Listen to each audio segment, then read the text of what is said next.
जगत जननी, प्रकृति और सनातनी देवी के नाम से विख्यात मां दुर्गा, जिनके अनसुने राज आज की हमारी इस खास पेशकश में खोले जाएंगे। दर्शकों, एक बार फिर स्वागत है आपका हमारे इस खास प्रोग्राम में। आज यहां पर बिग डिबेट होगी। एक और है संत रामपाल महाराज के समर्थक, दूसरी ओर है मां दुर्गा के भक्त। आज शास्त्रों के आधार पर फिर से रहस्यों से पर्दा उठेगा। आज फिर महाखुलासा होगा। मां दुर्गा को लेकर अलग अलग विचारधारा को रखने वाले लोग हमारे साथ मौजूद हैं। तो दर्शकों, चलिए अपने डिबेट की शुरुआत करते हैं और सबसे पहले जानते हैं मां दुर्गा के भक्तों से आखिर वो अपने क्या विचार व्यक्त करते हैं। जय जय माता की, जय जय शेरावाली की।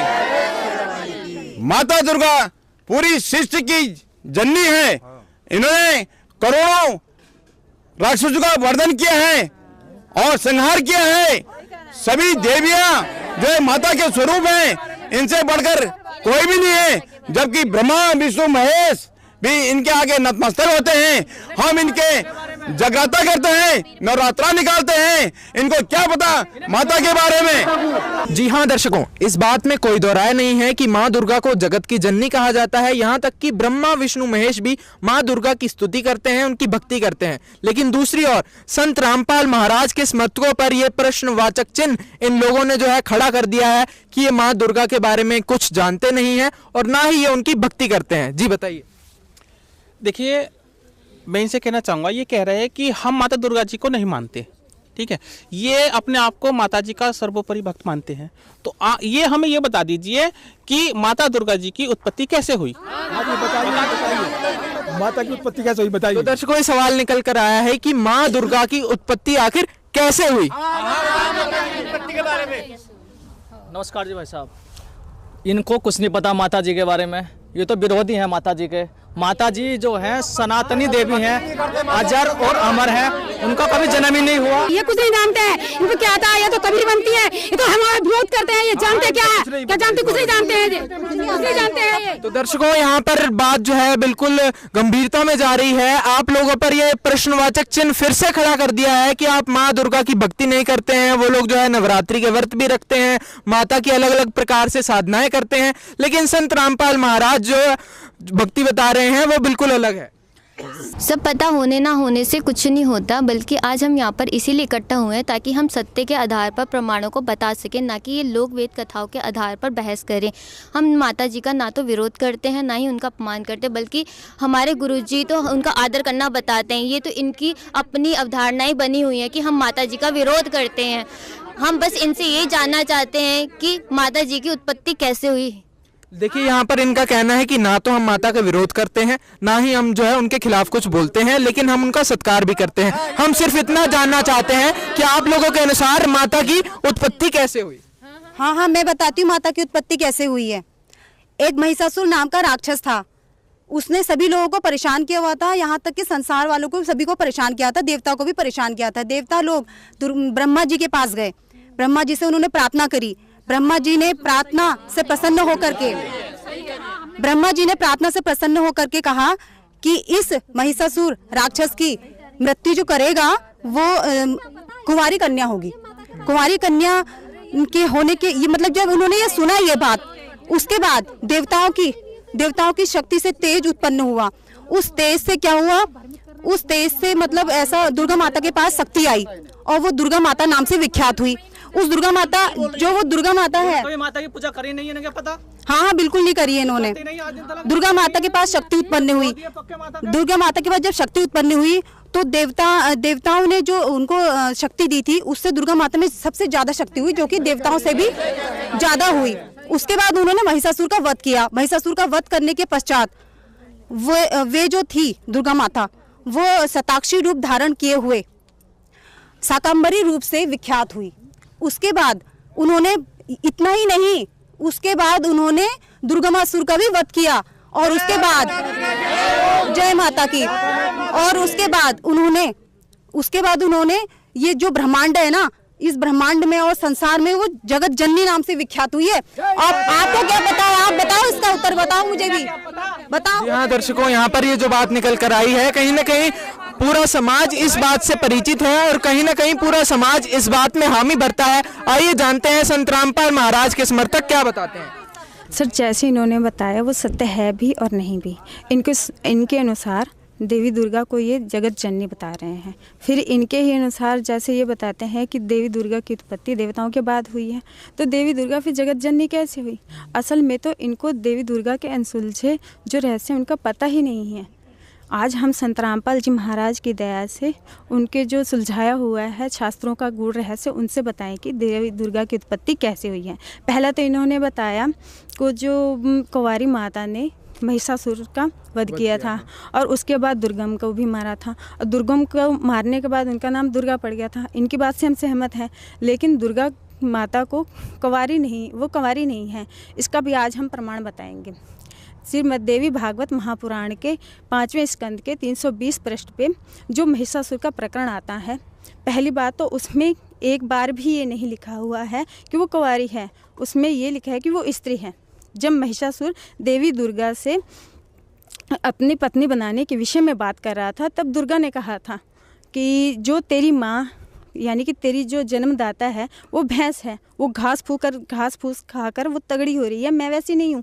मैं ब्रह्मा विष्णु महेश और जो अनगिनत देवी देवता जितने भी हैं, मैं उनको अपना पति बनाना नहीं स्वीकार कर रही हूँ। तो तेरे उन प्रधान देवताओं से अलग तुझ में ऐसा कौन सा गुण है जो मैं तुझे एक पशु को अपना पति स्वीकार करने का ऐसा गलत काम कर पाऊँगी?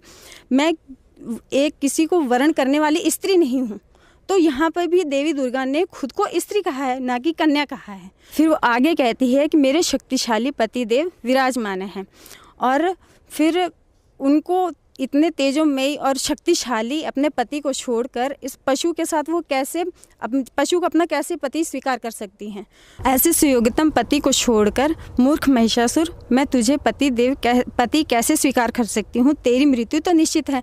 अगर यहाँ पर देवी खुद कह रही है कि मेरा पति पहले विराजमान है, तो उनका पति कैसे नहीं है? वो तो खुद बता रही है। फिर ऊपर से वो 16 श्रृंगार भी करती है, तो वो 16 श्रृंगार किसके लिए करती है? तो दर्शकों, यहाँ पर इन्होंने श्रीमद् देवी भागवत महापुराण से इतना बड़ा प्रमाण निकाल कर दिखाया है, लेकिन इन पर एक प्रश्नवाचक चिन्ह खड़ा हो जाता है कि आखिर माता किसके लिए श्रृंगार करती है?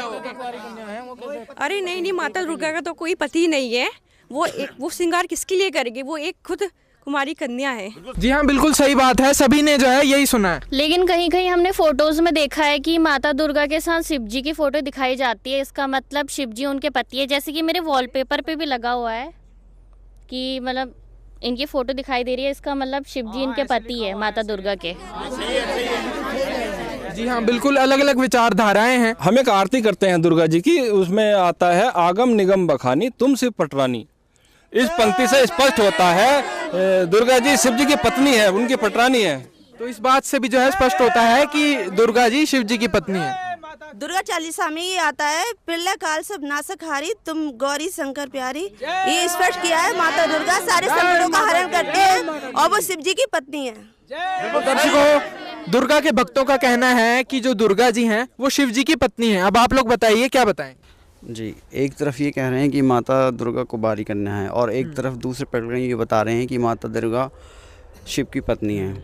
ये जिन भी ग्रंथ और जिन भी प्रमाण के द्वारा ये बताना चाह रहे हैं वो ऑथेंटिक प्रमाण नहीं है, और वो उनके अनुयायियों द्वारा लिखे गए हैं। अब आप ज़रा खुद सोचिए, ब्रह्मा विष्णु महेश, उनका परिचय वो खुद अच्छे से दे सकते हैं, कोई और नहीं।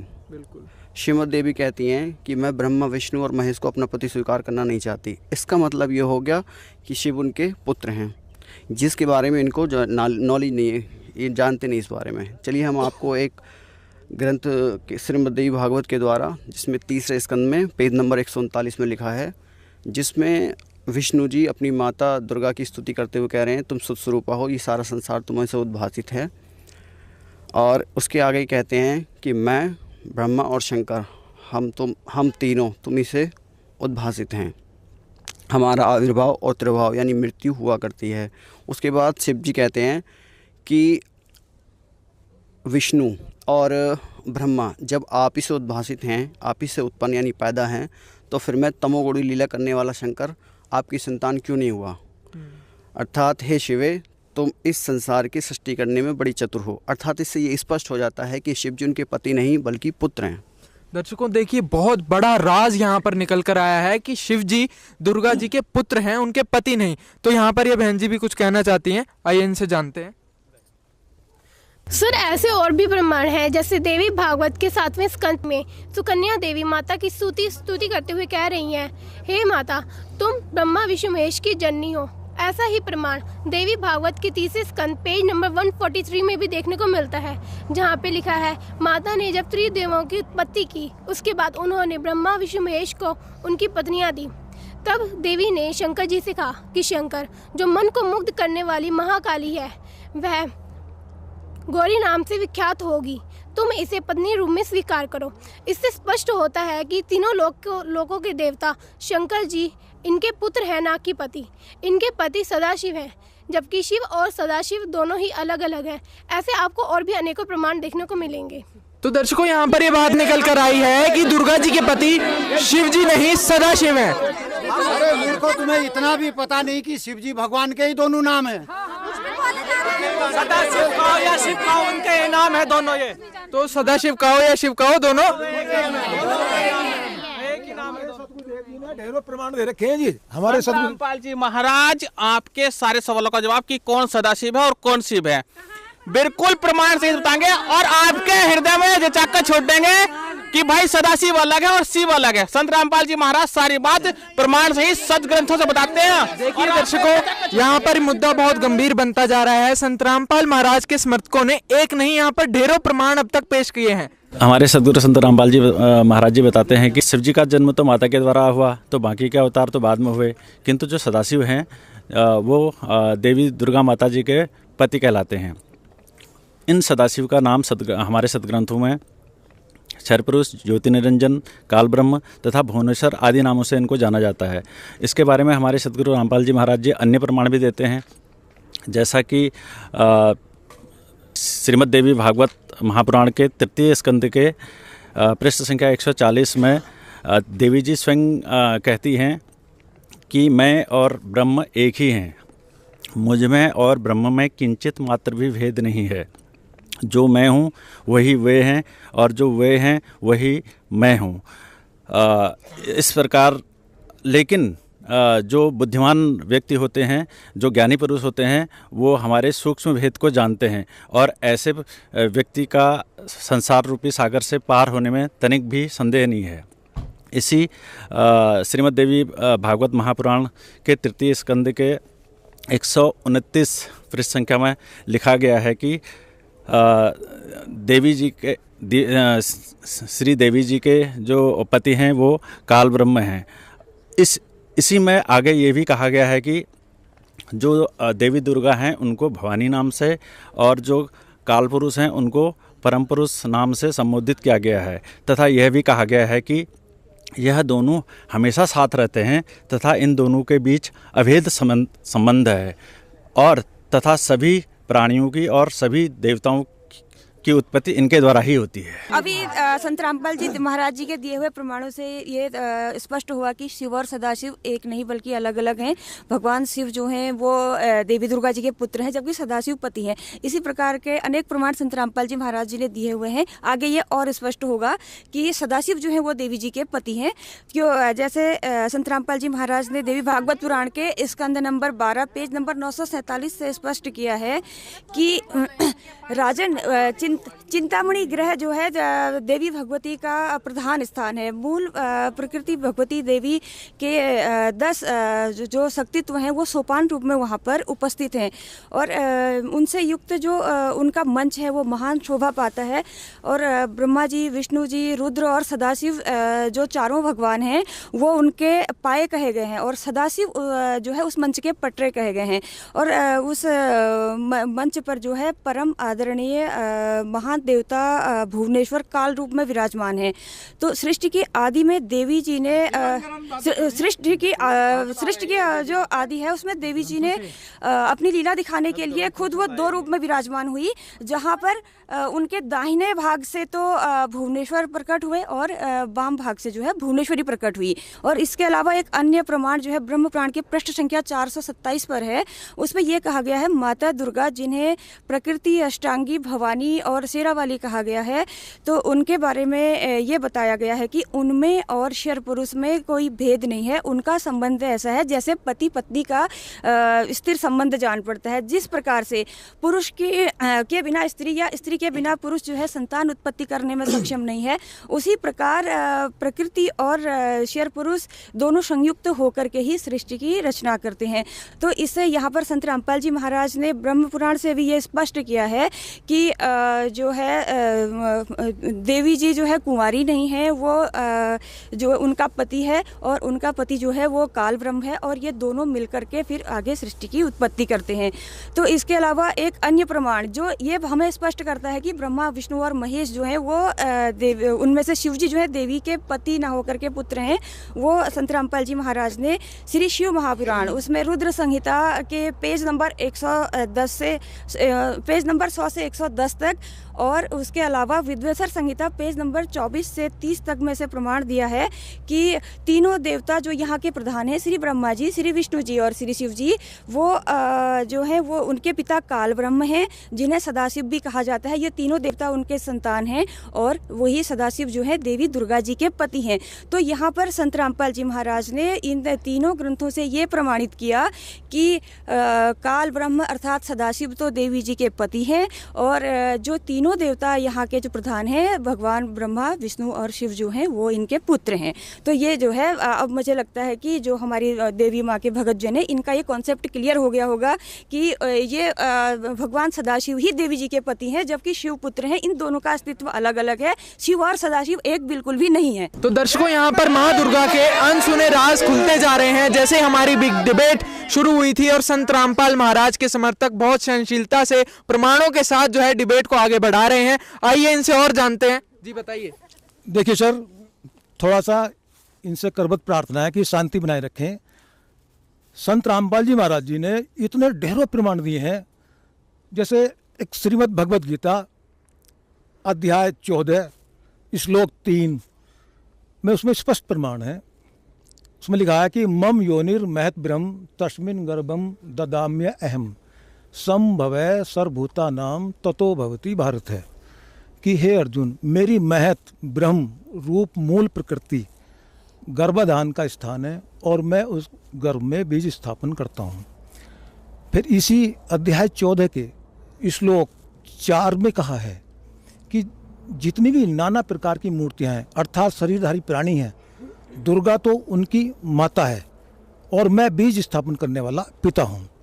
फिर इसी अध्याय 14 के श्लोक 5 में कहा है सतो रजो तमो इति गुणा प्रकृति संभवा निबधंतानि महाबाहो देहे देहिनम अव्ययम, अर्थात रजगुण ब्रह्मा, सद्गुण विष्णु और तमगुण शिव जी, ये प्रकृति से उत्पन्न तीनों इस जीवात्मा को शरीर में बांधने का कार्य करते हैं। तो इससे सिद्ध होता है कि इस ब्रह्म और प्रकृति से उत्पन्न तीनों श्री ब्रह्मा जी, श्री विष्णु जी, ये उत्पन्न है, ये इनकी संतान है। जैसे अभी बहन जी ने ये क्लियर किया है कि श्री ब्रह्मा जी, श्री विष्णु जी, श्री शिव जी ये दुर्गा से उत्पन्न है।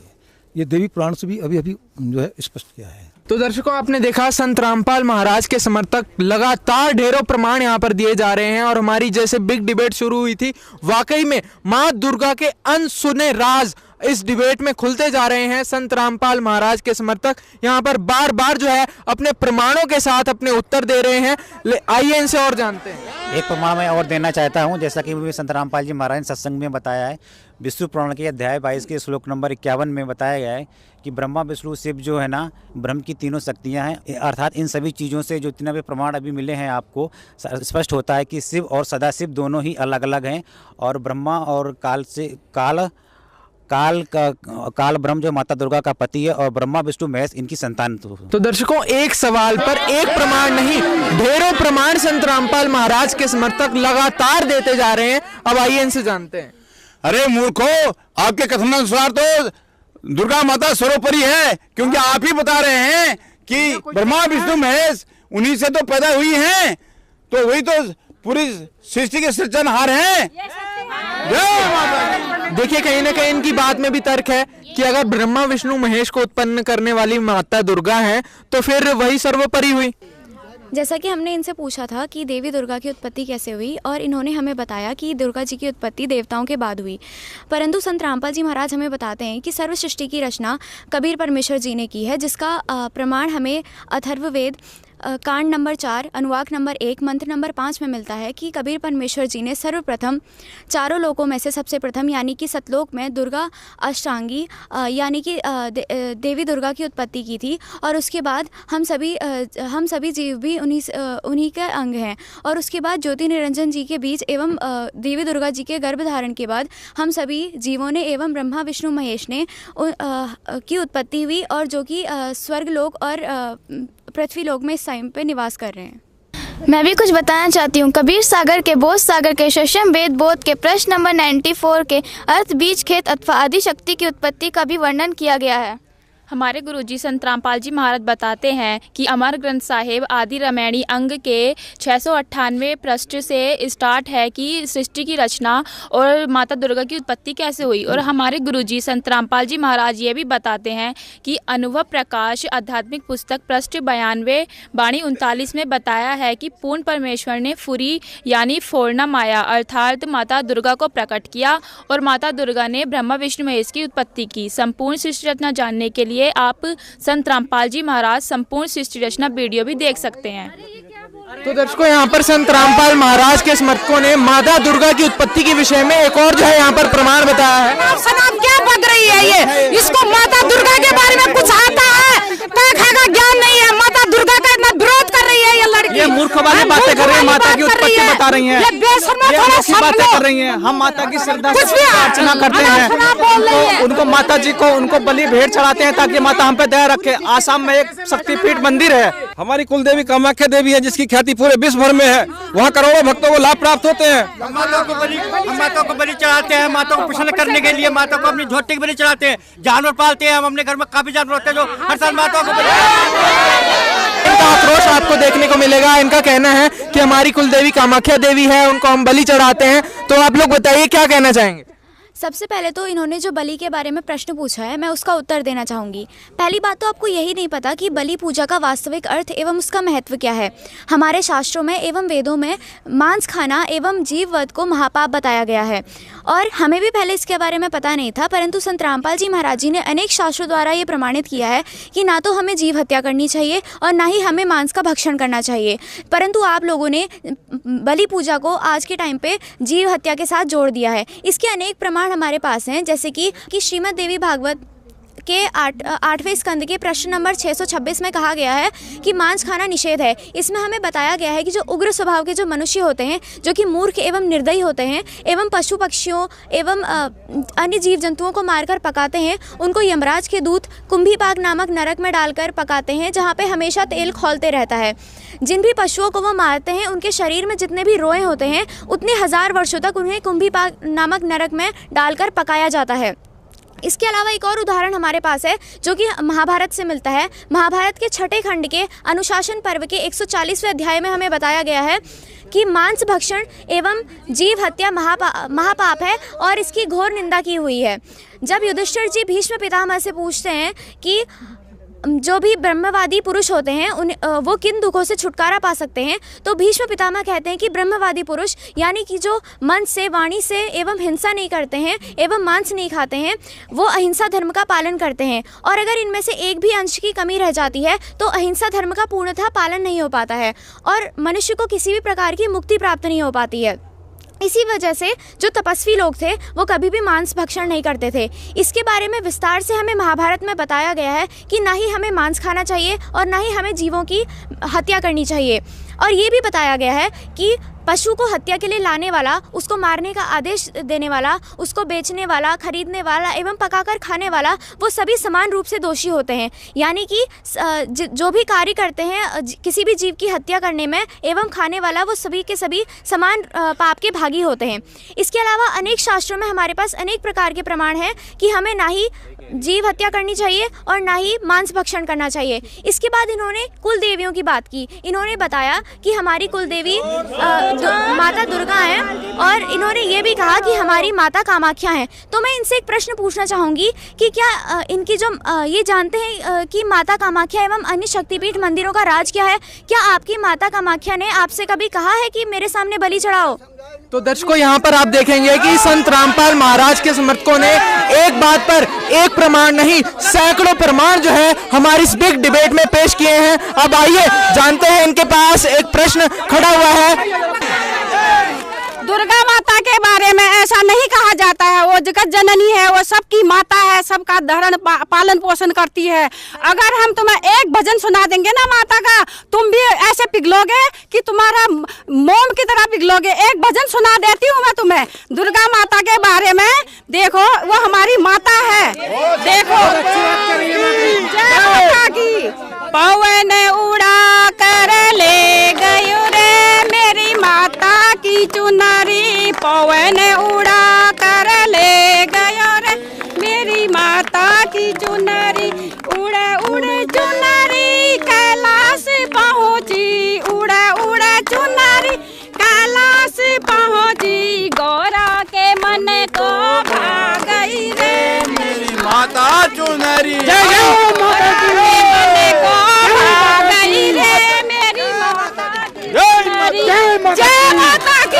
तो दर्शकों यहाँ पर देखिए बिग डिबेट वाकई में यहाँ पर जो है विकराल रूप लेती जा रही है। यहाँ पर आप देखेंगे कि जो माँ दुर्गा के भक्त हैं उनका यहाँ पर जो है अपनी माता के प्रति लगाव और प्रेम यहाँ पर आपको देखने को नजर आएगा। वो जो है भजन गाकर भी जो है अपना प्रदर्शन कर रहे हैं। अब आप लोग बताइए क्या कहना चाहेंगे? आप लोग शांत हो जाइए, शांतिपूर्वक सुनिए तो सही कि हम आपको प्रमाण सहित बताएं। हमारे गुरुजी एक एक प्रमाण सहित बताते हैं, ना कि वो अपने मन से कुछ बताते हैं। आप शांतिपूर्वक सुनिए तो सही, आप इतना हल्ला क्यों कर रहे हो? हम यहाँ ज्ञान चर्चा करने के लिए आए हैं। सबसे पहले तो हमारा आपसे निवेदन है कि आप शांतिपूर्वक एवं धैर्यपूर्वक हमारी बातों को सुनिए। सबसे पहले आप हमारे द्वारा पूछे गए प्रश्न का उत्तर तो दीजिए। क्या आपको पता है कि कामाख्या देवी मंदिर का रहस्य क्या है एवं अन्य जो शक्तिपीठ मंदिरों की आपने जिक्र किया है उनका रहस्य क्या है? ये हमारा जो प्रश्न था, सबसे पहले आप उसका उत्तर तो दीजिए हमें। तो यहाँ पर आपके लिए सवाल आया है कि आखिर कामाख्या देवी का रहस्य क्या है, उसके बारे में आप जानते हैं? हाँ, तो आप लोग क्या जानना चाहते हो? आपको कुछ पता भी है हमारी कुल की देवी के बारे में? आप ऐसे ही कुछ ना कुछ उल्टा सुल्टा बोलते रहते हो हमारी कुल देवी के बारे में। हमारी जो कामाख्या माता है वह 51 शक्तिपीठ मंदिरों में से एक मुख्य शक्तिपीठ मंदिर है। वो माता की योनि के रूप में पूजी भी जाती है। और तो और वहाँ पे असम में मंदिर है माता का, कामाख्या माता का, वो असम के गुवाहाटी के नीलांचल पर्वत पर स्थित है। वह तांत्रिक विद्याओं का मुख्य केंद्र बिंदु भी है। और तो और वो मंदिर जब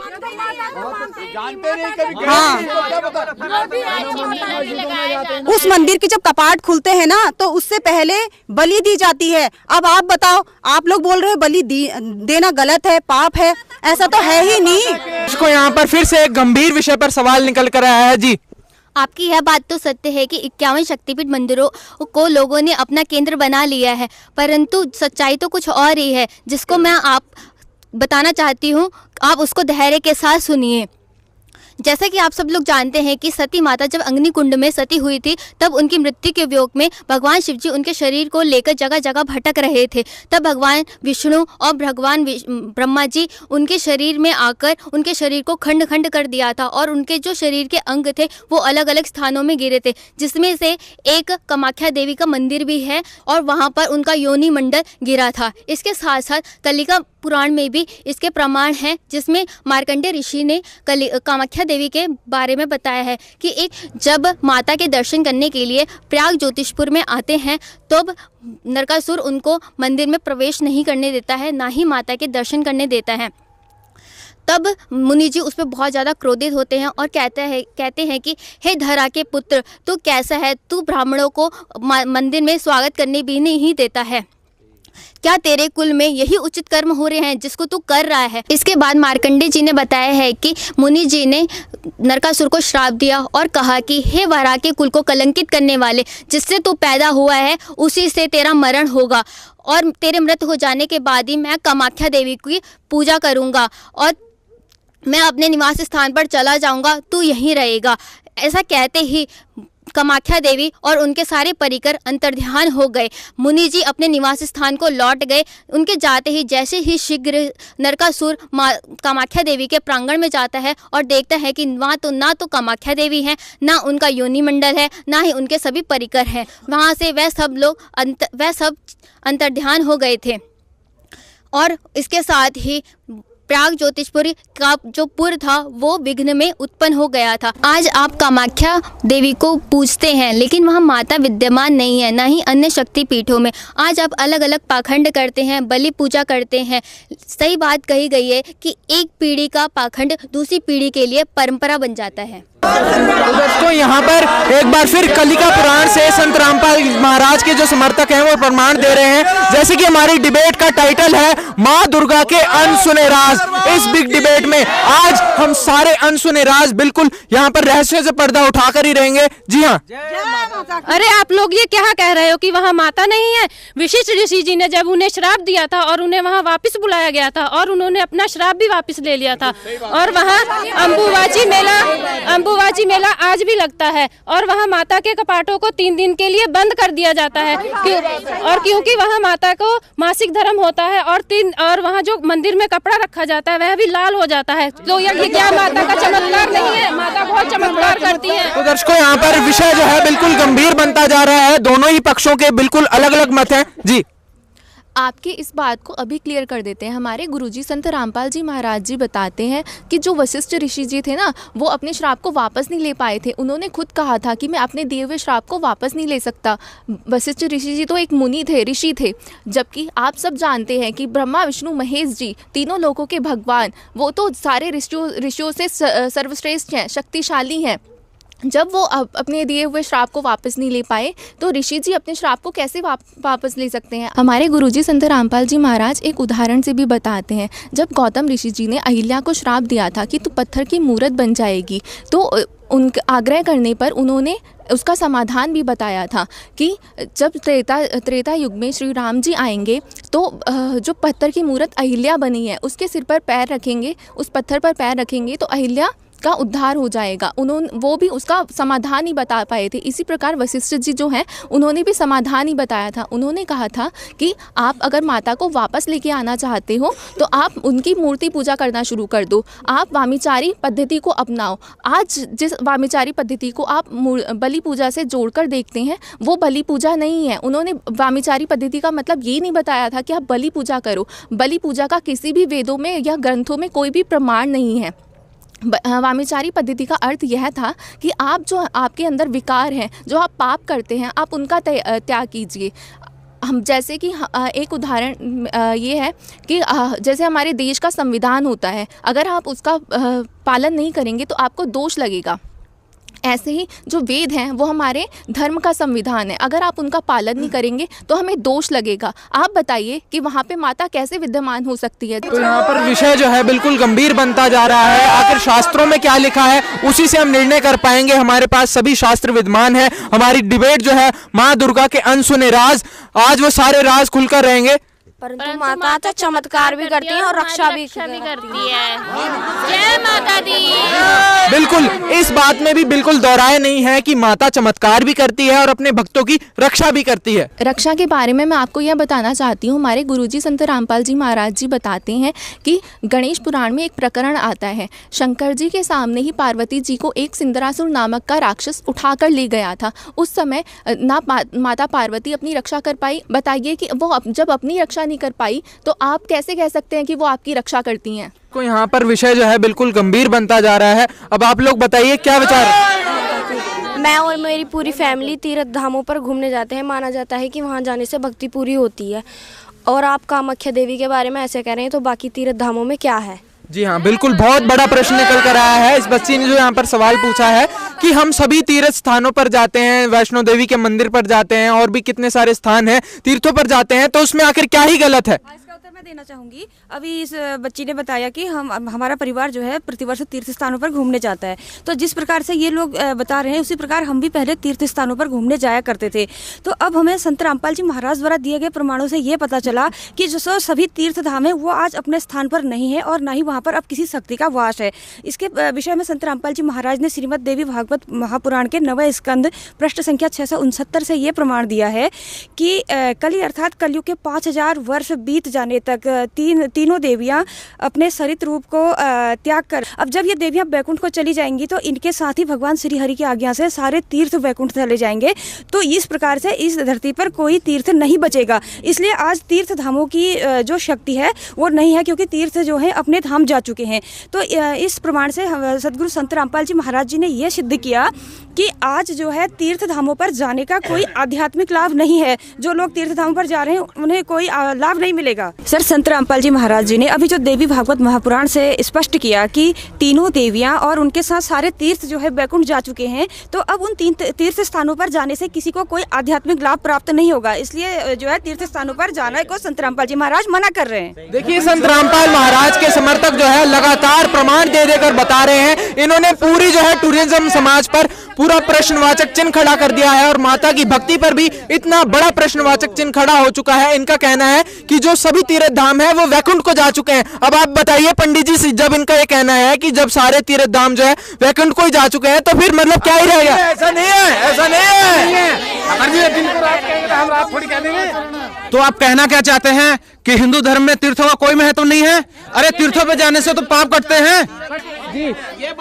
अब तीर्थों पर जाने से पाप कटते हैं। कुछ बताना चाहूँगा, जैसे कि हमारे सदगुरु रामपाल जी महाराज जी बताते हैं, 52 पुराण तृतीय अंश अध्याय 3 पृष्ठ 97 में बताते हैं, द्वारा की गई ब्रह्म हत्या के विषय में बताते हैं, जिसमें शिव जी का ब्रह्मा जी से उत्पन्न एक ब्राह्मण से युद्ध हुआ, जिसमें वह ब्राह्मण मारा गया। इस युद्ध के पश्चात शिव जी बहुत ही व्याकुल हुए। उन्हें एक भयंकर देवी के दर्शन हुए, जिन्होंने कहा मैं ब्रह्म हत्या हूँ, मुझे स्वीकार कीजिए। तो शिव जी अपनी ब्रह्म हत्या द्वारा की गई ब्रह्म हत्या से मुक्ति के लिए अनेक तीर्थों पर गए। वो बद्री का आश्रम गए, सरस्वती में स्नान भी किया और अनेक देवी प्रयत्नों पर भी यात्रा की, लेकिन वह अपने पाप से मुक्त नहीं हो सके। 3 लोक के अधिपति होने के बाद, कालंजय मृत्युंजय होने के बाद भी वह अपने पाप क्रम से मुक्ति नहीं। इससे स्पष्ट है कि तीर्थों पर जाने से पाप क्रम से मुक्ति नहीं मिल सकती है। गंगा यमुना बद्री समेते जगन्नाथ धाम है जेते, ब्रह्मे फल पाए जेतो गुरु सेवा में फल पावे थे। तो इसका एक प्रमाण मैं आपको और दूंगा, जिसमें हमारे संत रामपाल जी महाराज जी ने बताया है। श्रीमद् देवी भागवत छठा स्कंद 427 से 428 में कहा है, एक बार जनाजय जी ने व्यास जी से पूछा कि पवित्र तीर्थ कौन सा है, तो व्यास जी ने उत्तर दिया चित्त शुद्धि तीर्थ है। तो उन्होंने बताया कि यह गंगा तीर्थों से भी ज़्यादा पवित्र है। कहते हैं कि यह तीर्थ भाग्यवश अगर मनुष्य को मिल जाए उनका जीवन सुगम हो जाता है। और यह तीर्थ तत्वदर्शी संत के सत्संग समागम की आवश्यकता से ही प्राप्त होता है। तत्वदर्शी संत के समागम में जाना ही वास्तविक तीर्थ होता है। जिस तरह व्यास जी ने बताया चित्त शुद्धि तीर्थ क्या होता है, यह तत्वदर्शी संतों का समागम होता है, जिसमें चित्त का अर्थ होता है मन की शुद्धि। अब मन की शुद्धि का होना वह है जिसका इंद्रियों पर काबू हो, और वह सिर्फ तत्वदर्शी संत का होता है। इस प्रकार तत्वदर्शी संत के सत्संग स्थल पर जाना ही वास्तविक तीर्थ कहलाता है। इसमें एक प्रमाण आपको और देंगे, जो रामचरितमानस बालकांड पृष्ठ 21 में बताया है कि तत्वदर्शी संतों के समागम में जाना ही वास्तविक तीर्थराज कहलाता है। जिसमें हमारे कबीर परमात्मा एक वाणी बोलते हैं कि तीर्थ गए एक फल, संत मिले फल 4, सदगुरु मिले अनेक फल, कहें कबीर विचार। सदगुरु रामपाल जी महाराज की। तो देखिए, संत रामपाल महाराज जी के समर्थक जो है बार बार ढेरों प्रमाण यहाँ पर दिए जा रहे हैं। इन्होंने ये बात बिल्कुल स्पष्ट करी कि जो तत्वदर्शी संत के सत्संग में जाने से ही जो है वास्तविक तीर्थ पूरा होता है। अब आप लोग बताइए, आप अगला सवाल क्या करना चाहेंगे? अरे ये मूर्खों को क्या पता माता के बारे में, अनाप शनाप बग रहे हैं। माता के 9 दिन के नवरात्रि व्रत रखते हैं, पूजा करते हैं। पता नहीं, हम भी शास्त्र तो हम भी पढ़ते हैं, इनका पता नहीं कौन सा शास्त्र अलग सा आ गया। जय माता की। देखिए, जी हाँ, बिल्कुल, ये बहुत बड़ी बात है। बहुत बड़ा प्रश्नवाचक चिन्ह यहाँ पर खड़ा हो जाता है, और यही सबसे बड़ा अनसुना राज है। नवरात्रि के व्रत रखे जाते हैं, जो पूजा पूरा देश ही नहीं पूरा विश्व परंपरा जो बनी हुई है, कब से चलती आ रही है, उसको जो संत रामपाल महाराज जी के समर्थक है एकदम से नकार रहे हैं। आखिर आपके ऐसे कौन से शास्त्र हैं जो आप एकदम से बातें निकाल कर ला रहे हैं? परंपरा चलती आ रही है और आप लोग जो है एकदम से नई बातें बता रहे हैं, नवरात्रि के व्रत को गलत बता रहे हैं। हमारे पवित्र शास्त्र अलग अलग नहीं है, वही शास्त्र हैं जो आपके घर पर भी रखे हैं, सारे गीता प्रेस गोरखपुर से प्रकाशित ही हैं। और आपने अभी व्रत में नवरात्रि व्रत की बात की है, तो एक मनमाना आचरण है, क्योंकि इसके बारे में न तो माता जी ने कहा है और किसी भी धर्मशास्त्र में इसका प्रमाण नहीं है। और गीता अध्याय नंबर 6 के श्लोक नंबर 16 में गीता ज्ञानदाता कहता है कि हे अर्जुन, ये योग अर्थात भक्ति न तो अधिक खाने वाले की न बिल्कुल भी न खाने वाले की सिद्ध होती है। इससे स्पष्ट हो जाता है कि व्रत रखना व्यर्थ की साधना है। तो दर्शकों, यहाँ पर आपने देखा कि छोटे छोटे बच्चे भी जो है संत रामपाल जी महाराज जी के शिष्य जो है यहाँ पर व्रत ना करने के प्रमाण दे रहे हैं गीता जी से। इनको कुछ पता ही नहीं है, ये तो हमारे बच्चों को भी जो है मना कर रहे हैं, व्रत करना भी मना कर रहे हैं। इनको कुछ पता नहीं, उन्होंने तो ठेका ले रखा है। ये तो अभी पूरी सारी दुनिया को गुमराह कर रहे हैं। तो जी हाँ, अब इनका कहना है कि आप लोग जो है दुनिया को गुमराह कर रहे हैं, नई नई बातें निकाल कर आ रहे हैं। शास्त्र इतने पुराने हैं, कब से चले हुए आ रहे हैं शास्त्र, आज के तो बने हुए हैं नहीं। इसमें हमारे सदगुरु रामपाल जी महाराज जी बताते हैं, देवी भागवत द्वितीय खंड 9वां स्कंद अध्याय 33 के श्लोक 42 में बताते हैं कि जो मनुष्य व्रत, उपवास और श्राद्ध आदि अवसरों पर शोर कर्म करते हैं वह संपूर्ण कर्मों से अपवित्र हो जाते हैं। बंदी छोड़ सदगुरु रामपाल जी महाराज की। अभी तो आपको कुछ ही प्रमाणों के बारे में बताया है, हमारे गुरुजी संत रामपाल जी महाराज तो ऐसे अनेकों प्रमाणों के बारे में बताते हैं। तो यहाँ पर संत रामपाल महाराज जी के समर्थक जो हैं बार बार प्रमाण दे रहे हैं। इन्होंने ये शास्त्रों से सिद्ध करके बताया है कि व्रत रखना बिल्कुल गलत साधना है। जी बताइए, आप क्या कहना चाहते हैं? सर, मैं भी कुछ बताना चाहती हूँ। जैसे कि हमारे संत रामपाल जी महाराज ने हमें घट रामायण में साबित करके दिखाया है। घट रामायण के प्रश्न नंबर 242 में लिखा है, लोमस ऋषि जी ने जब नवमी तथा अष्टमी का व्रत किया तब उन्हें चूहे का जन्म प्राप्त हुआ। जब उन्होंने अनंत चतुर्दश का व्रत किया तब उन्हें ऊँट का जन्म प्राप्त हुआ। और जब उन्होंने चतुर्थी का व्रत किया तब उन्हें भैंसे का जन्म प्राप्त हुआ। और उन्होंने अनेकों प्रकार के व्रत भी किए, फिर भी उनका मोक्ष नहीं हुआ। इससे यह साबित होता है कि जो व्रत है वो शास्त्र अनुकूल नहीं है। जब व्रत करने से लोमस ऋषि जी का मोक्ष नहीं हुआ तो वो हमारा मोक्ष कैसे हो सकता है? तो दर्शकों, यहाँ पर बहुत बड़ा जो रहस्य बना हुआ था, माँ दुर्गा के अनसुने राज, आज की हमारी इस बिग डिबेट में सारे राज खुलकर रहेंगे। संत रामपाल महाराज जी के शिष्यों ने ये बात प्रमाणित करी कि व्रत रखना सभी शास्त्रों में निषेध बताया गया है। आइए अपनी डिबेट में आगे बढ़ते हैं और नेक्स्ट सवाल की ओर बढ़ते हैं। हमारी आस्था को ठेस पहुंचा रहे हैं। हम माता का जागरण करते हैं, पूरी रात जाग कर हम माता का जागरण करते हैं। माता का जागरण करने से हमारी माता प्रसन्न होती है। जय जय माता की। यहाँ पर इनका कहना है कि जागरण करते हैं और भी बहुत सारी साधनाएं करते हैं। अब आप लोग बताइए। जागरण शास्त्र विरुद्ध साधना है और शास्त्र विरुद्ध पूजा है। गीता अध्याय 3 श्लोक 35 में जागरण के बारे में या शास्त्र विरुद्ध साधना के बारे में बताया गया है कि मनुष्य को दूसरों की चकाचौंध वाली भक्ति को की तरह आकर्षित न होकर अपनी शास्त्र अनुकूल साधना को करते रहना चाहिए। शास्त्र अनुकूल साधना को करते हुए मनुष्य की अगर मृत्यु भी हो जाती है तो वह उसके लिए कल्याणकारी होती है। दुर्गा सप्तशती में भी प्रमाण है। पेज नंबर 57 में कहा गया है कि जो राग के अनुसार गीत गाता है, गाना गाता है, सिर को हिलाता है, नाचता है, वह आदमी अधम होता है। वो अधम आदमी माना गया है उसको दुर्गा सप्तशती में। यानी आप जब जागरण करते हैं तो उसमें आप सिर भी हिलाते हैं, बाजा भी बजाते हैं, नाचते भी हैं, तो आप शास्त्र विरुद्ध साधना करते हैं। सूक्ष्म वेद में कहा गया है कि दुर्गा ध्यान पड़े जी बगड़म ते संगति डूबे सब नगरम, अर्थात जिस नगर में दुर्गा का जागरण होता है वो नगर पूरा डूब जाता है। माता दुर्गा के जागरण करना व्यर्थ है, शास्त्र विरुद्ध है।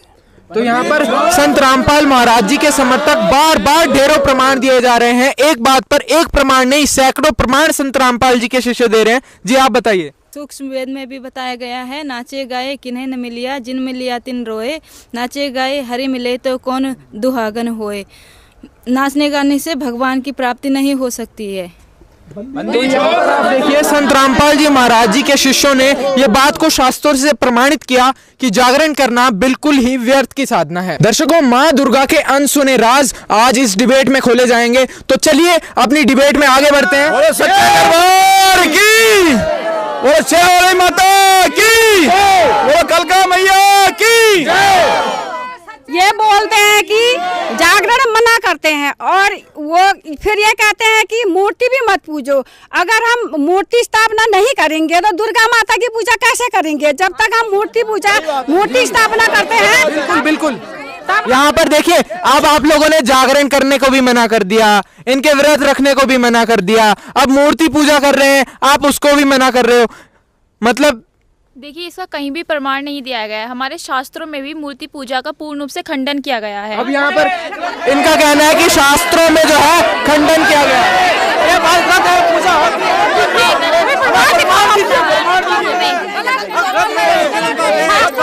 तुम्हारा मनमाना आचरण कर रहे हैं, चल रहा है ये। देखिए, अब इनका कहना है कि आप मनमाना आचरण जो है बता रहे हो। अभी तक आप इनको बता रहे थे, अभी आपको कह रहे हैं कि आप मनमाना आचरण बता रहे हो। देखिए, हमारे गुरुजी संत रामपाल जी महाराज ने बताया है कि श्रीमद् भागवत सुधा सागर के अध्याय 84 में एक प्रकरण आता है कि केवल जल में तीर्थ ही तीर्थ नहीं कहलाते और मिट्टी या पत्थर की मूर्ति देवता नहीं कहलाते, बल्कि जो सत्पुरुष है वही तीर्थ और देवता कहलाता है। और सत्पुरुष तो केवल दर्शन मात्र से ही हमारा कृतार्थ कर देता है और देवता की उपासना करने से हमारे पाप भी नाश नहीं होते। जो मिट्टी पत्थर और काष्ठ को ईष्ट देव मानते हैं या जल को ही तीर्थ मानते हैं, तो वह ज्ञानी ज्ञान पुरुष नहीं, बल्कि मनुष्य होने के बावजूद भी वह पशुओं में सबसे नीच गधे माने जाते हैं। और हमारे गुरुजी यह भी कहते हैं कि श्रीमद् देवी भागवत महापुराण के द्वितीय खंड के 9वें स्कंद में अध्याय 7 के श्लोक 38 से 42 में भी मूर्ति पूजा का पूर्ण रूप से खंडन किया गया है। हम तो मूर्ति पूजा करेंगे। यहाँ पर विषय देखिए, इस तरह से हो हल्ला करने से कोई लाभ नहीं मिलेगा। शास्त्र जो होते हैं ये परमात्मा का संविधान है। यदि आप परमात्मा का संविधान नहीं मानोगे तो फिर आप क्या मानोगे? फिर डिबेट का क्या फायदा होगा इसका? देखिए, यहाँ पर हमारे चैनल की भी आप सभी से गुजारिश है कि जो हम निष्कर्ष निकालेंगे, जो यहाँ पर रहस्यों से पर्दा उठेगा, वो सिर्फ और सिर्फ हमारे पवित्र शास्त्र ही उसका फैसला कर सकते हैं कि आखिर दोनों जो पक्ष है उनके मत में सही मत किसका है। अब वो फैसला सिर्फ और सिर्फ शास्त्रों से हो सकता है। अब हम शास्त्रों में से ही प्रमाण जानना चाहेंगे कि आपके पास और क्या प्रमाण है। हमारे गुरुजी बताते हैं कि गरुड़ पुराण के धर्म कांड के प्रेत कल्प के अध्याय नंबर 38 के श्लोक नंबर 11 में मूर्ति पूजा का खंडन किया है। जी, आप क्या बता रहे हैं?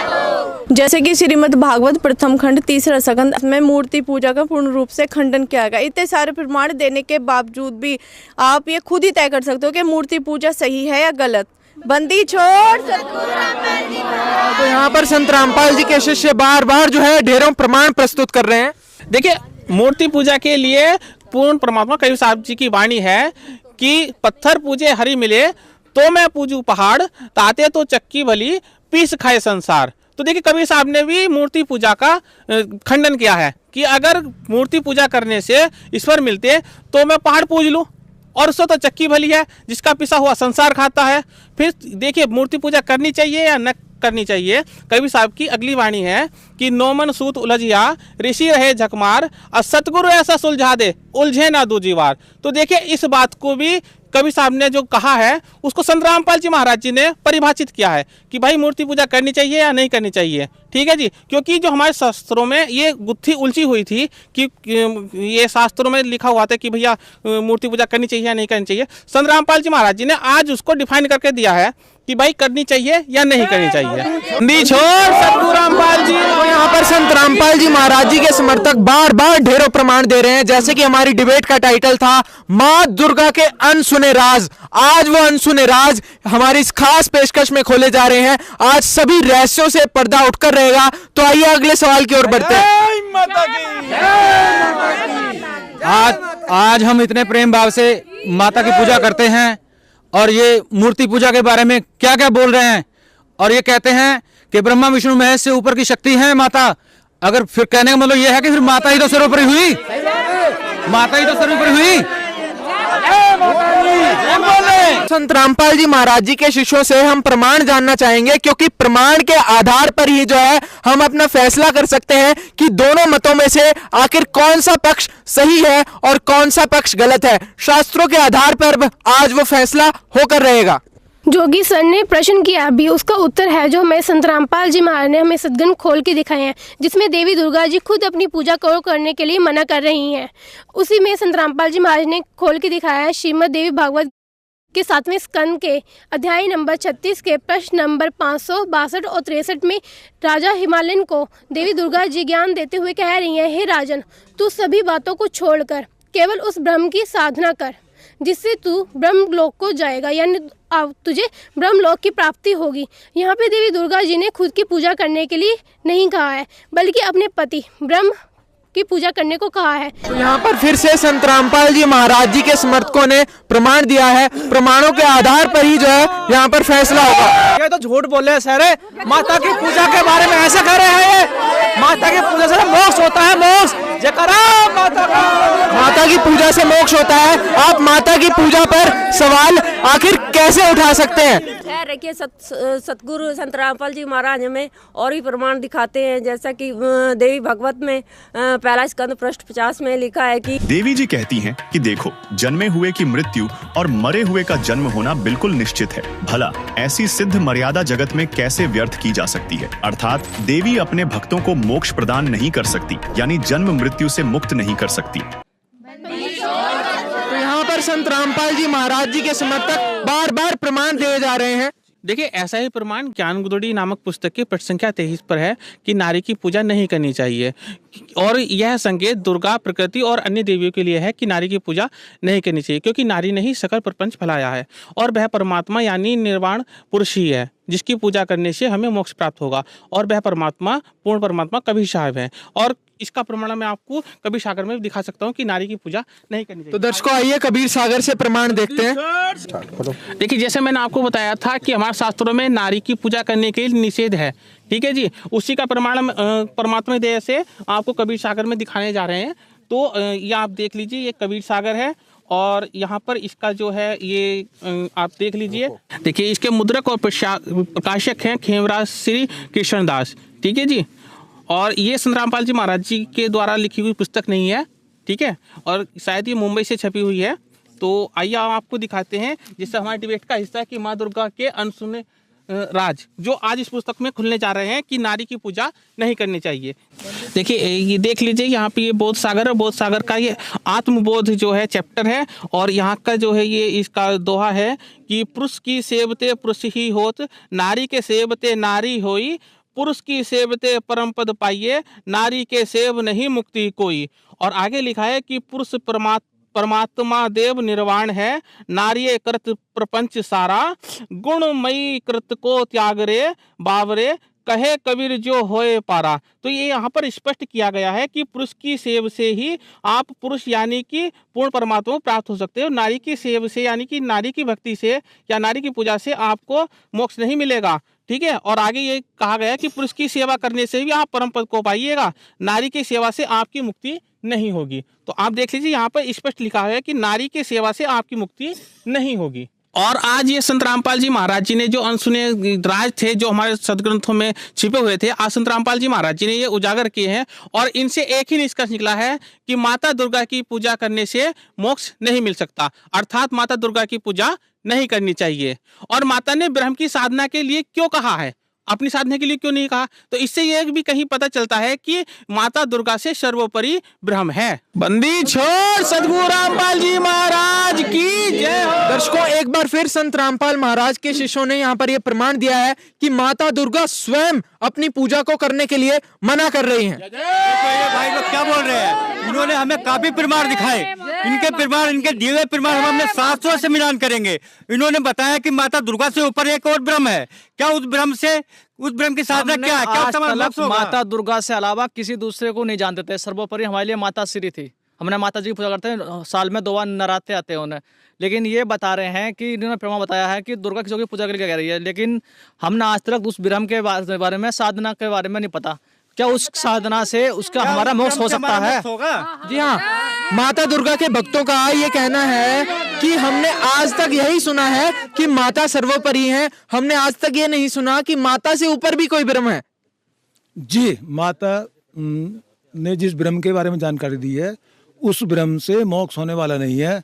हमारे सतगुरु रामपाल जी महाराज जी ने बताया हमें, गीता जी अध्याय 8 श्लोक 13 में बताया कि ओम इति एकाक्षरम ब्रह्म व्यवहारन माम अनुसुमरन यह प्रियाति तजन देहम शयाति परमाम गतिम। अर्थात माम ब्रह्म, मुझ ब्रह्म का केवल एक अक्षर ओम है, जो इसका सुमरण करता हुआ देह त्याग कर जाता है वह परम गति को प्राप्त होता है। लेकिन ब्रह्म स्वयं कह रहा है कि मेरी वाली जो भक्ति है ये घटिया भक्ति है, इससे भी मोक्ष नहीं होने का, क्योंकि ब्रह्म ने स्वयं कहा है अध्याय 7 के 18वें श्लोक में, उदारा सर्व एव एते ज्ञानी तू आत्मा में मतम स ही युक्त आत्मा माम एव अनुत्तमाम गतिम। अर्थात जो ज्ञानी हैं, अर्थात जो परमात्मा प्राप्ति के लिए निकले हैं, वो मेरी वाली घटिया साधना में स्थित है, इसलिए उनका मोक्ष नहीं होने का। फिर अध्याय 8 श्लोक 16 में कहा है, आ ब्रह्म भुवनाथ लोका पुनरावृत्ति अर्जुन माम उपेते तू कौनते पुनर्जन्म न विदिते। न विदिते, जो यह नहीं जानते हे अर्जुन मुझको प्राप्त होकर भी पुनर्जन्म होता है, क्योंकि ब्रह्मलोक पर्यंत सब पुनरावृत्ति में है। पुनरावृत्ति का अर्थ होता है जो संसार में लौटकर वापस आते हैं, ऐसे। माता दुर्गा ने ब्रह्म साधना बताई है और ब्रह्म ने अपनी साधना भी अनुत्तम बताई है। अध्याय 18 श्लोक 62 में कहा है, तुम्हें शरणम गच्छ सर्वभावेन भारत तत्प्रसादात परम शांति स्थानम प्राप्स्यति शाश्वतम। हे अर्जुन, तू सर्वभाव से उस परमात्मा की ही शरण में जा, जिसकी कृपा से तुझे परम शांति तथा वह सनातन परमधाम प्राप्त होगा। गीता ज्ञानदाता स्वयं स्वीकार कर रहा है कि वो परमात्मा कोई और है, उसकी शरण में जा। देखिए, संत रामपाल जी महाराज जी के शिष्यों ने एक नहीं सैकड़ों प्रमाण गीता जी से बताए कि माता दुर्गा ने ब्रह्म की साधना बताई है और ब्रह्म ने अपनी साधना अनुत्तम बताई है। जय माता की। पहले तो ये माता की पूजा के बारे में बताते हैं, माता की पूजा के बाद बोलते हैं कोई ब्रह्म की पूजा करनी चाहिए। अब ब्रह्म की पूजा के बाद भी कोई कह रहे हैं कि ये कोई और ही बड़ा भगवान है। बता दो बड़े भगवान कौन है? तो आप ही बताइए पूर्ण परमात्मा कौन है? जी, जैसा कि इनका सवाल था कि पूर्ण परमेश्वर कौन है, हमारे गुरुजी संत रामपाल जी महाराज अपने सत्संगों में वेदों और शास्त्रों के अनुसार बताते हैं कि पूर्ण परमेश्वर कौन है। उन्होंने गीता जी अध्याय 15 श्लोक 16 और 17 में 3 तरह के पुरुष बताए हैं। गीता जी अध्याय 15 श्लोक 16 में उन्होंने 2 तरह के पुरुष बताए हैं, क्षर और अक्षर। यह दोनों पुरुष नाशवान हैं और यह क्षर काल ब्रह्म है और अक्षर परब्रह्म है। इनके अंतर्गत जीवात्मा अविनाशी है। और इसी के आगे अध्याय 15 श्लोक 17 में परम अक्षर पुरुष हैं, जो कि उत्तम पुरुष तो अन्य परमात्मा इति उदाहृयते, यानी यह उत्तम पुरुष तो अन्य ही है जो तीनों लोकों में प्रवेश करके सबका धारण पोषण करता है। वह अविनाशी परमेश्वर परमात्मा है। यह अविनाशी परमेश्वर के विषय में हमारे वेदों में वर्णित किया गया है और वेद ही उस पूर्ण परमात्मा की महिमा बताते हैं। तो यहाँ पर इन्होंने कहा है कि वेद उस पूर्ण परमात्मा की महिमा गाते हैं। जी, पूरे विश्व में एकमात्र संत रामपाल जी महाराज जी ऐसे संत हैं जिन्होंने हमारे पवित्र चारों वेदों में प्रमाण सहित बताया कि परमात्मा सहशरीर है, उसका नाम कबीर है। यजुर्वेद अध्याय 40 मंत्र 8 में स्पष्ट प्रमाण है कि वह पूर्ण परमात्मा अविनाशी है और उसका जन्म मृत्यु नहीं होता और माता पिता के सुख से उसकी काया नहीं बनी होती। शुक्रम अकायम सपर्यागात शुक्रम अकायम अवर्णम अस्नाविरम शुद्धम अपाविद्धम कबीर मनीषी परिभू शंभु याता तथ्यार्थान व्याधाता शास्त्रिभ्य समिभ्य। यजुर्वेद अध्याय 5 मंत्र 32 में स्पष्ट प्रमाण है, उसी असी कबीर अंगार्यसी बम्बार्यसी स्वर ज्योति ऋतदामासी। ऋग्वेद मंडल 9 सूक्त 82 मंत्र 1 और 2। ऋग्वेद मंडल 9 सूक्त 86 मंत्र 26 और 27। ऋग्वेद मंडल 9 सूक्त 96 मंत्र 16 से लेकर 20 तक। ऋग्वेद मंडल 9 सूक्त 20 मंत्र 1। अथर्ववेद कांड 4 अनुवाक 1 मंत्र 7 और अन्य जैसे श्रीमद् भगवत गीता अध्याय 8 श्लोक 9 उसमें भी प्रमाण है। कविम पुराणम अनुशासितारम अणु अणियांसम अनुसमरेत यह सर्वस्य दातारम अचिंतनीय रूप आदित्य वर्णम तमसे प्रस्तात। ढेर सारे प्रमाण दिए हैं परमात्मा सतगुरु रामपाल जी महाराज जी ने। और परमात्मा से शरीर है, उसका नाम कबीर है और वह परमात्मा अपने सतलोक से चलकर आता है बिजली के समान, जो बिजली की गति के समान आता है, दृढ़ भक्तों को आकर मिलता है, उनके विघ्नों को हरता है और सबका रक्षक है और राजा के समान दर्शनीय है। तो यहाँ पर ढेरों प्रमाण संत रामपाल जी महाराज जी के शिष्यों ने यहाँ पर दिए हैं, तो हम और प्रमाण जानना चाहेंगे। वेदों में पूर्ण परमेश्वर का नाम कबीर देव है। वो अपने वास्तविक नाम से इस धरती पर प्रकट होते हैं और अपने तत्व ज्ञान का प्रचार करते हैं। वह चारों युगों में परमात्मा आते हैं। कबीर सागर में इसका प्रमाण है जिसमें बताया गया है, सतयुग में सत्सुकृत का टेरा, त्रेता नाम मुनिंदर मेरा, द्वापर में करुणा में कहाया, कलयुग नाम कबीर धराया। जिस पूर्ण परमात्मा का केवल और केवल 3 अक्षरों का मोक्ष मंत्र बताया गया है, उसके बारे में सामवेद के संख्या नंबर 822 में उसका जिक्र आता है कि उस पूर्ण परमेश्वर का त्रितस्य नाम है, यानी कि उसका 3 मंत्रों का नाम है। इसी के बारे में गीता अध्याय नंबर 17 के श्लोक नंबर 23 में भी बताया गया है कि उस सच्चिदानंद घन ब्रह्म की साधना के जो मंत्र हैं वो ओम, तत् और सत हैं, जिनका जाप करने से किसी भी साधक को मोक्ष की प्राप्ति होगी। इनमें से तत् और सत जो हैं वो सांकेतिक मंत्र हैं, जो कि हमें किसी तत्वदर्शी संत से ही मालूम हो सकते हैं। और वर्तमान समय में वो तत्वदर्शी संत केवल संत रामपाल जी महाराज हैं, जिन्होंने हमारे सामने तत् और सत जो कि सांकेतिक मंत्र हैं उनका भेद हमारे सामने खोला है। और ये जितने भी हमने आपको प्रमाण दिखाए हैं ये सभी 600 वर्ष पूर्व आए हुए कबीर साहिब जी के ऊपर ही सटीक बैठते हैं। तो इससे प्रमाणित होता है कि कबीर साहिब जी वो पूर्ण परमात्मा है। तो दर्शकों, संत रामपाल जी महाराज जी के समर्थकों ने यहाँ पर ढेरों प्रमाण दिए हैं परमात्मा और तत्वदर्शी संत के बारे में। कहीं आप अपने गुरु को तो तत्वदर्शी गुरु नहीं मान रहे। इस दुनिया में तो हजारों गुरु हैं, हम कैसे मान लें आपके गुरु तत्वदर्शी गुरु हैं? आखिर कैसे माने कि संत रामपाल जी ही तत्वदर्शी संत हैं? आखिर इसका क्या प्रमाण है आपके पास? आपकी बात सही है कि आप हमारे गुरु जी को तत्वदर्शी संत कैसे माने, क्योंकि आज के समय में अनेकों संत ऐसे हैं जो अपने नाम के आगे तत्वदर्शी संत लगाते हैं, परंतु हमारे शास्त्रों में तत्वदर्शी संत की पहचान बताई गई है। जैसे गीता अध्याय 4 श्लोक 32 और 34 में खुद गीता ज्ञानदाता कह रहे हैं कि हे अर्जुन, तू सर्व भाव से उस संपूर्ण ज्ञान को तत्वदर्शी संतों के पास जाके समझ, उनको भली भांति दंडवत प्रणाम करने से, उनकी सेवा करने से और कपट छोड़कर सरलतापूर्वक प्रसन्न करने से वह तत्वदर्शी संत उस तत्व ज्ञान का उपदेश कराएंगे। इससे ये सिद्ध होता है कि खुद गीता ज्ञानदाता भी तत्वदर्शी संत के शरण में जाने के लिए बोल रहा है। महाराज की जय हो। जिसकी पहचान गीता जी में भी बताई गई है। गीता अध्याय 15 के श्लोक नंबर 1 से 4 में गीता ज्ञानदाता कह रहा है कि उस उल्टे लटके संसार रूपी वृक्ष को जो सह वेदविद बता देगा वो तत्वदर्शी संत है, और जो जड़ से लेकर पूरे तना शाखाएं और जो इनका सबका ज्ञान रखता है, उल्टे लटके संसार रूपी वृक्ष को जो सही से समझा देगा वही तत्वदर्शी संत है। इसके विषय में हमारे गुरुजी बताते हैं, और आज एक इकलौते संत वही हैं पूरी विश्व में जो इस पूरे संसार रूपी वृक्ष का जो है अच्छे से समझा रहे हैं, मतलब पूरे शास्त्रों में से समझा रहे हैं। तो दर्शकों, यहाँ पर संत रामपाल जी महाराज जी के शिष्यों ने गीता जी से प्रमाणित करके बताया कि संत रामपाल जी महाराज ही तत्वदर्शी संत हैं। अब आप क्या प्रमाण बताएंगे? पूर्ण गुरु के पहचान के बारे में एक वाणी है सूक्ष्म वेद की। सतगुरु के लक्षण कहूँ मधुरे बयान विनोद, 4 वेद 6 शास्त्र कह 18 बोध।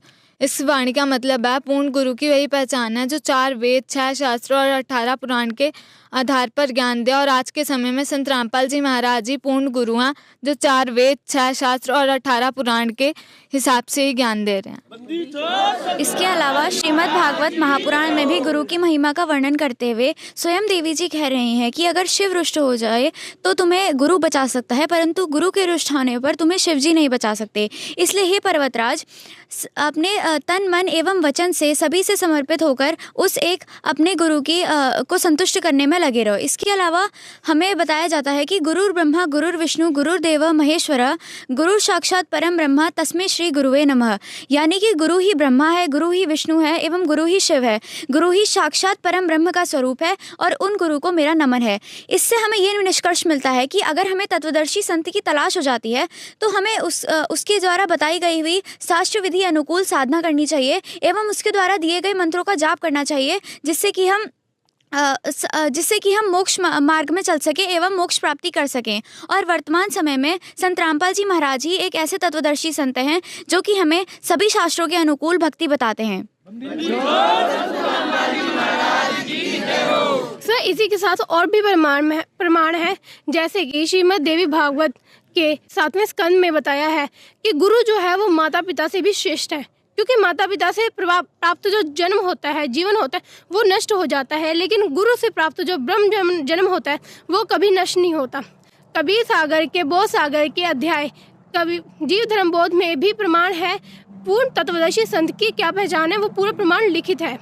और ये जो वेद के अध्याय 19 के मंत्र 25 और 26 में कहा है, जो तत्वदर्शी संत है वह सभी धर्म ग्रंथों के गूढ़ रहस्य को उजागर करेगा, जो कि आज के वर्तमान के समय में केवल संत रामपाल जी महाराज ही सभी धर्म ग्रंथों के गूढ़ रहस्य को उजागर कर रहे हैं। इसी से प्रमाण होता है कि जो इस वक्त गुरु तत्वदर्शी संत है वो केवल संत रामपाल जी महाराज ही हैं।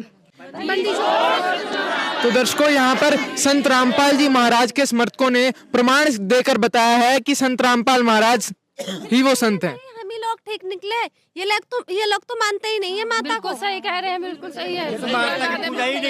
पूजा ही नहीं करते, तो माता को मानते ही नहीं, विरोध करते हैं। सही है। कहीं ना कहीं आपका कहना है कि ये लोग जो है माता को मानते नहीं है, अपने गुरु को ही सर्वोपरि बता रहे हैं। तो दर्शकों, ये पॉइंट यहाँ पर निकल कर आया है कि इनका कहना है कि आप लोग जो है माता का विरोध करते हैं और अपने गुरु को ही सर्वोपरि बता रहे हैं। जी, जैसा कि इन्होंने बोला कि हम लोग माता जी को नहीं मानते हैं, ऐसा नहीं है, हम लोग भी माता जी को मानते हैं। आप लोग गलत बोल रहे हैं। हमारे गुरुजी संत रामपाल जी महाराज वेद शास्त्रों के अनुसार सत्संग में बताते हैं कि माता जी अपनी पूजा करने को मना कर रही है, और हमारे गुरुजी बताते हैं कि पूर्ण परमात्मा ही पूजनीय योग हैं, परंतु सभी देवी देवताएं हमारे लिए आदरणीय हैं, जिनका हमें सत्कार करना चाहिए। हम माता जी की साधना भी करते हैं, और हमारे गुरुजी माता जी व देवी देवताओं की भक्ति नहीं छुड़वाते, बल्कि उनकी वास्तविक साधना बताते हैं और कहते हैं कि सभी देवी देवताओं व माता जी का ऋण चुकाकर ही हम पूर्ण परमात्मा की शरण में जा सकते हैं। गुरुजी हमें प्रथम नाम दीक्षा में सभी देवी देवताओं के वास्तविक मंत्र देते हैं, जिसे वास्तविक गायत्री मंत्र कहते हैं, क्योंकि यह सभी देवी देवताएं मानव के स्थूल शरीर में निवास करते हैं। तो इससे यह सिद्ध होता है कि सभी देवी देवताओं की हम वास्तविक साधना कर रहे हैं। आप लोग तो उनका मनमाना आचरण कर रहे हैं। तो दर्शकों, संत रामपाल जी महाराज जी के समर्थकों का ये कहना है कि वो भी जो है माता के वास्तविक मंत्रों का जाप करते हैं। ये गायत्री मंत्र, कौन सी गायत्री मंत्र की बात कर रहे हैं? गायत्री मंत्र तो हम भी करते हैं। क्या जो हम मंत्र का जाप करते हैं वो सही नहीं है क्या? बताइए, जो मंत्र हम करते हैं वो सही नहीं है क्या? बात कर रहे हैं, हमें जवाब दीजिए। मानने को तैयार नहीं है। इन्होंने गायत्री मंत्र पर जो शंका व्यक्त की है, तो इनकी शंका का समाधान हम संत रामपाल जी महाराज द्वारा दिए ज्ञान से इस प्रकार करते हैं कि हमारे लोक में कई प्रकार के गायत्री मंत्र प्रचलित हैं। जो गायत्री मंत्र पर जिस गायत्री मंत्र पर इन्हें सबसे ज्यादा विश्वास होगा, वो गायत्री मंत्र का प्रमाण देवी भागवत महापुराण के स्कंद 11 प्रश्न नंबर 862 पर है, जिसमें गायत्री महिमा और पूजा विधि जो प्रसंग है उसमें यह बताया गया है कि 5 प्रणव वाली गायत्री का मंत्र जाप करना चाहिए, और उसी से जो है हमें लाभ मिलेगा। वो ब्रह्म गायत्री मंत्र जो है वो संत रामपाल जी महाराज हमें उनके मंत्र देते हैं। वो 5 प्रणव वाली गायत्री क्या है? जो हमारे स्थूल शरीर में कमलों में स्थित भगवान है, उन पंच देवों के जो मंत्र हैं, वो शास्त्र आधारित जो मंत्र हैं वो संत रामपाल जी महाराज देते हैं। वही 5 प्रणव वाली गायत्री मंत्र है, क्यों जिसको तुरिया गायत्री मंत्र कहा गया है। तो वो असली जो गायत्री मंत्र हैं, पंच प्रधानों के लोकों को पार करके जब हम यहाँ से ऊपर जाएंगे, क्योंकि हमारे सदगुरु संत रामपाल जी महाराज जी ने बताया है कि यदि हमें तुरिया महल पर अर्थात सतलोक में जाना है तो पहले हमें यहाँ के पंच प्रधानों का उनके मंत्र जापों के माध्यम से ऋण चुकाना पड़ेगा, तभी हमें यहाँ से एनओसी मिलेगी और ऊपर हम ब्रह्मलोक और परब्रह्म के लोक में, उसके बाद पार ब्रह्म के लोक में पूर्ण मोक्ष प्रदान कर सकते हैं। तो वो वास्तविक गायत्री मंत्र है, जो गायत्री मंत्र जो अभी जिसका इन्होंने जिक्र किया, जिसको यहाँ पे कहते हैं कि जिसको बोलते भी गलत है, ओम भूर्भुवः स्वः तत्सवितुर्वरेण्यम वाला जो गायत्री मंत्र बोलते हैं, वो वास्तव में केवल यजुर्वेद अध्याय 36 का मंत्र संख्या 3 है और जिसके प्रारंभ में ओम नहीं लगा है वो भी गलत लगाया हुआ है। इसलिए अभी जो आपने गायत्री मंत्र के बारे में बात की कि हम भी तो गायत्री मंत्र का जाप करते हैं, वो वास्तविक गायत्री मंत्र नहीं है। वास्तविक ब्रह्म गायत्री मंत्र संत रामपाल जी महाराज जी ने सभी शास्त्रों को खोल करके आपके समक्ष रखा है। आपसे प्रार्थना है, आप माता जी के भगत हैं और आप अवश्य ही जो ये देवी भागवत महापुराण है इसका स्कंद 11 पृष्ठ नंबर 862 देखें, उसमें जो ब्रह्म गायत्री मंत्र है, वास्तविक मंत्र है, उसको बताया गया है और उस ग्रंथ को देख करके आपको अवश्य ही विश्वास हो जाएगा कि वास्तविक ब्रह्म गायत्री मंत्र केवल संत रामपाल जी महाराज जी के पास है, जो आपको शास्त्र प्रमाणित कर देंगे। तो इस गायत्री मंत्र के जाप की जो विधि है वो प्रतिदिन इसका कम से कम 108 बार जाप करना चाहिए और ये प्रमाण जो है इसमें है श्रीमद् देवी भागवत महापुराण में, और हमारे गुरुजी संत रामपाल जी महाराज 108 बार ही इसका जाप प्रतिदिन करवाते हैं। और घट रामायण में भी प्रमाण दिया गया है कि देवी दुर्गा जी जो हैं उनका वास कंठ कमल में स्थित है। तो कंठ कमल में स्थित जो देवी दुर्गा जी हैं उनका क्या मंत्र है, वो मंत्र भी इस ब्रह्म गायत्री मंत्र के अंतर्गत शामिल है। तो इसलिए जो है ये वास्तविक ब्रह्म गायत्री मंत्र है। ये जो ब्रह्म गायत्री मंत्र है इसको शास्त्रों में तुरिया गायत्री मंत्र कहा गया है। इसका प्रतिदिन 108 बार जाप किया जाता है, जो कि संत रामपाल जी महाराज हमें शास्त्र अनुकूल विधि से बताते हैं। अभी इन भाई बहनों ने कहा कि आप लोग तो माता को मानते नहीं, आप लोग माता के विरोधी हैं। नहीं, हम माता के विरोधी नहीं हैं, हम माता का बहुत सम्मान करते हैं और साल के 365 दिन उनकी साधना करते हैं। माता की साधना संत रामपाल जी द्वारा बताई गई विधि के अनुसार।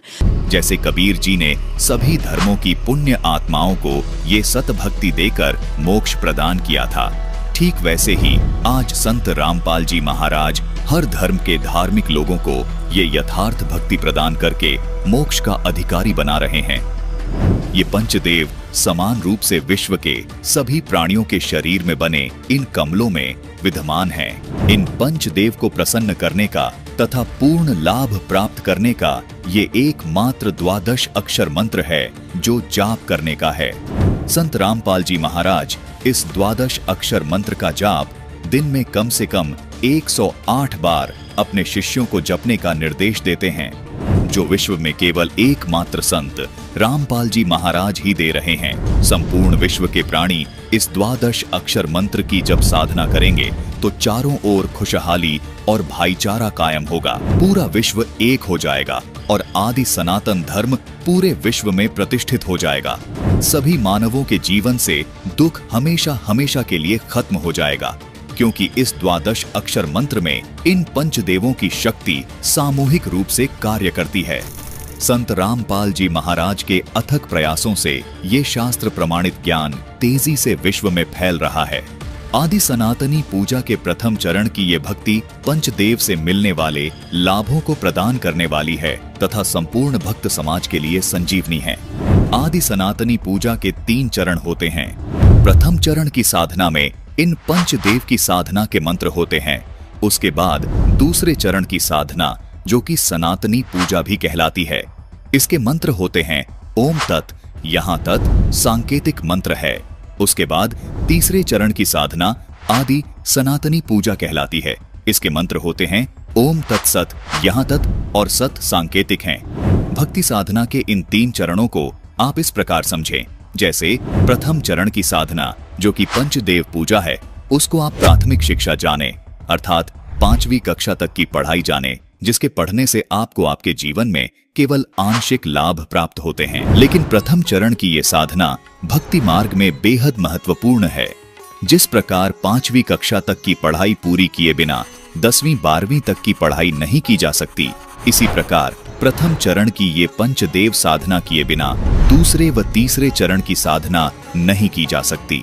दूसरे चरण की साधना जो कि सनातनी पूजा है, ये गीता अध्याय 15 के श्लोक 16 में बताए क्षर और अक्षर पुरुष की पूजा है। इसको आप उच्च शिक्षा अर्थात इसको आप 10वीं तक की कक्षा की पढ़ाई जाने, जो आपको प्राथमिक शिक्षा से कुछ ज्यादा लाभ देती है।